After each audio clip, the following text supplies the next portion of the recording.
has changed the way we do a lot of things, including education, with parents and students questioning whether the traditional schooling model is really the way to go. Yeah, a new breed of school is popping up across the country with small groups of students of all ages learning together in a smaller, more intimate setting. Jackie Denker's educating us on microschools, and that's today's featured story at the top of the list. Education is going old school in a new way. I think this is the era of educational disruption. One of the ways it's being disrupted is the comeback of the one-room schoolhouse in the form of microschools, and people like Tamara Becker are helping lead the charge. I saw an opportunity for education to innovate itself as we were going through and coming out of the pandemic. And Tamara knows the system inside out. She spent the last 25 years educating future generations.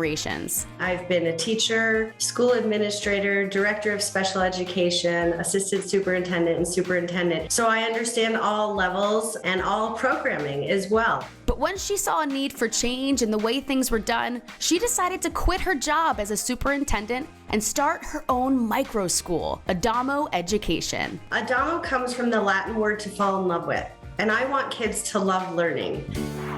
And we're learning all about the newest trend in schooling. A microschool is a smaller, more personalized learning environment, a re-envisioning, if you will, of the one-room schoolhouse. And we have students in grades K through 7, all in the same location, learning side by side. Just like other types of education, micro school rules and regulations vary state by state. And while some can carry a hefty price tag, there are others like Adamo that are completely free. All of my students are enrolled in a free public charter. There are no costs or no fees.